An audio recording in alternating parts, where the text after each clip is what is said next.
Assalamualaikum warahmatullahi wabarakatuh. Bismillah, alhamdulillah, salatu wassalamu ala rasulillah wa ala alihi wa sahbihi wa walah, la hawla wa la quwata illa billah, amma ba'dah. Kepada seluruh warga Pergunung, Kabupaten Semarang dan sekitarnya yang kami hormati,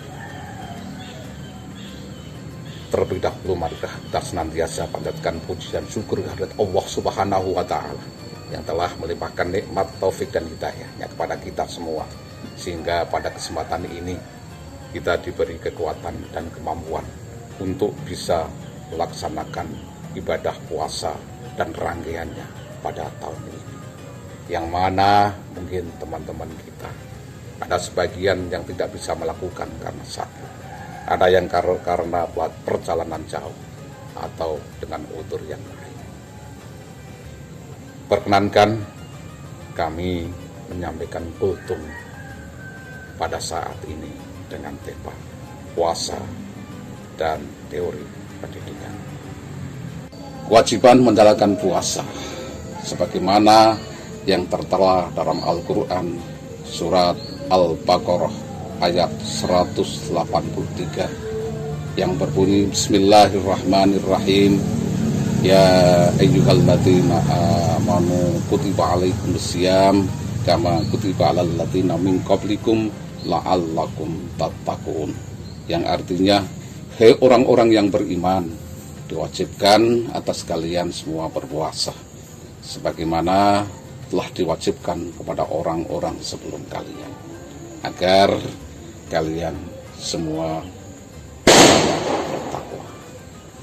Ayat ini sudah populer dan banyak dihafal oleh kita semua. Tentunya kami mencoba mengkaji dan mengimplementasikan di kehidupan yang nyata, dengan harapan ini bisa memiliki nilai tambah dan inspirasi bagi kita semua, bagi para praktisi pendidikan dan bagi para yang bergelut dalam dunia kependidikan. Teori pendidikan merupakan suatu sistem yang di dalamnya terdapat input, proses, dan output. Input adalah data atau elemen mentah yang termasuk di dalam sistem yang belum berproses. Sedangkan proses adalah kegiatan belajar mengajar dengan cara mengaktualisasikan potensi-potensi peserta didik yang dimiliki sehingga bisa berkembang secara maksimal.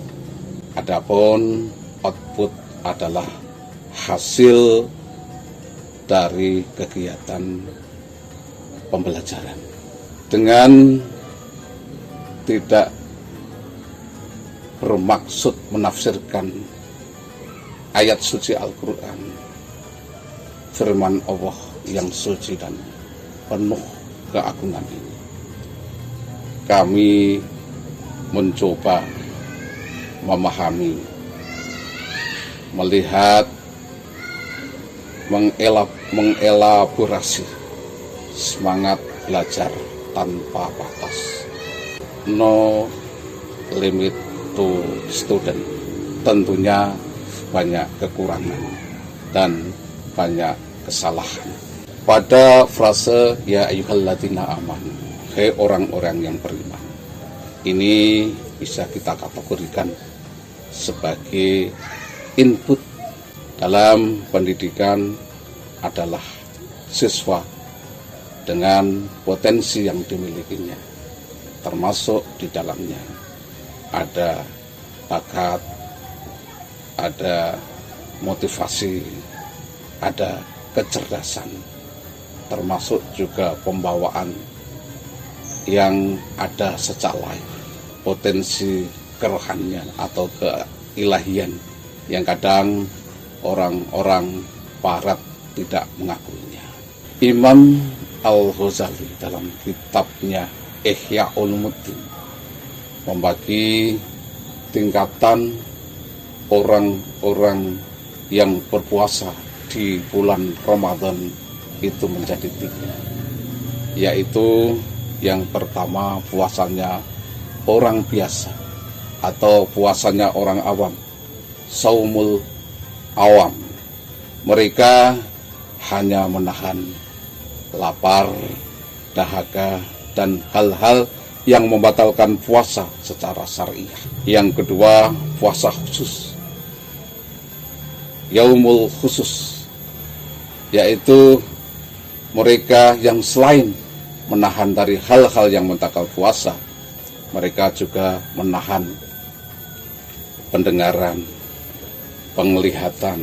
Kemudian tingkatan yang 3, saumul khusus, yaitu puasanya orang-orang yang istimewa.